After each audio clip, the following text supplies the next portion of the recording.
We're here at the Cruising Yacht Club of Australia on Boxing Day morning with a forecast that promises some strong downwind running for the first 12 hours of the race before a transition into some lighter airs. We've taken the opportunity of talking to a few of the crew and skippers before they set off today to see what lies ahead for them and to find out who they think will do well with this race forecast. That's a great forecast. It's one of those ones you think it's almost too good to be true. But, we've got reasonable confidence in the models and looking forward to a really nice, fast downwind race. The models always have a tendency to smooth out transitions, so the devil is in the detail and we'll just be keeping our eyes out of the boat and trying to deal with the transitions as best we can.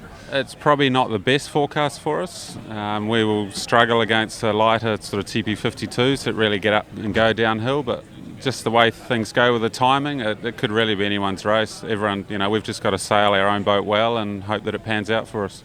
It's been a long time since we've had a forecast this good. 2008 was the last time we had a forecast like this for the 50-footers.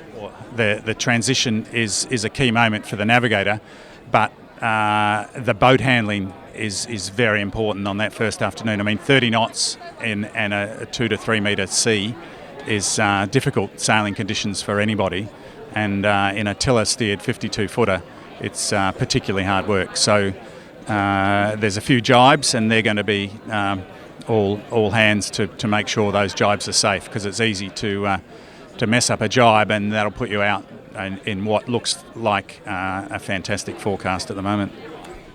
The race, as I said, is wide open. I think the boat that sails to its handicap will probably, and its rating will actually win the race. We're probably going with smaller sails than we have before, and I think the boat was a bit overpowered in 2013. So this time, I think we've realised the modes of the boat that need to be sailed, and it's going to be an interesting race between the Volvo 70s and us, and hopefully we'll just hang on the back of the Super Maxis and wait for them to make an error, if that's possible. From our point of view, the double-edged sword of being a sort of slower boats compared to those bigger ones is once we've made our choice of where we're going, we don't really have any options to go 20 miles further to the left or to the right. That's it, and just go for it, and hopefully it all works out. Maluka is good downwind, and he's got his handicap fairly low, you could say. So don't know how he done that, but I'll find out by next year. And this forecast suits him as well. The big boats I don't really know too much. I know they all rate really high. That's why I haven't got one. Besides that and the money, but this boat and other similar boats, they've got low handicaps, and providing you have a good crew and you do get the weather right, then you're really competitive. Yeah, I think it'll be a challenging race from a tactical point of view. It'll be a tough race probably for the drivers, but maybe not too much sitting on the rail getting belted around in a 40-knot southerly. Well, this is a good forecast for us. I think some of the models are saying there's virtually no upwind work at all, but that will be almost unprecedented, so I'm yet to believe it. Yeah, it's going to be a nice fast run. I always look forward to the downwind slides, and this one's shaping up to be my quickest race. I've done 16 now, and my quickest has been before now 2 days 12 hours back in 99 when we set the 40-foot record on the far 40 Leroy Brown. So this is hopefully going to smash that time set. This year it's a difficult transition because exactly where that transition, we know when, but at what point on the transition line do you position your boat? And I think that's going to be a real key for this Hobart, actually. I think there could be a real win or lose moment, actually. And we're a bit uncertain as we get down to the bottom of Tasmania with the cloud development and maybe a bit of rain. So in a sense, that's good for us because a bit of uncertainty gives us tactical opportunities.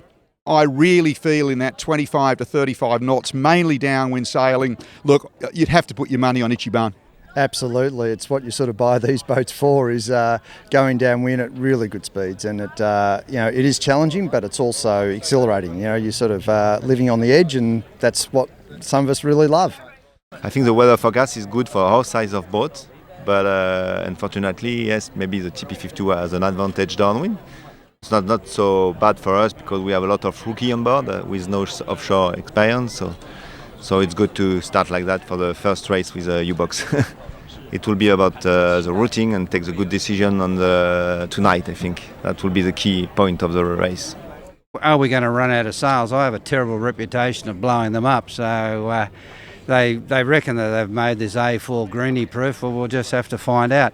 At this stage, we'll most probably take a spare along just in case I'm a little bit better than the sailmaker is. I think that we're still in the hunt. I'd have to put Ichiban way out in front as far as the favourite is concerned at the moment. He at 52 is going to run as fast as the 60 feeters. So we've just got to hang on. If I can be within 4 or 5 miles of him in the first 24 hours, I'll be extremely happy.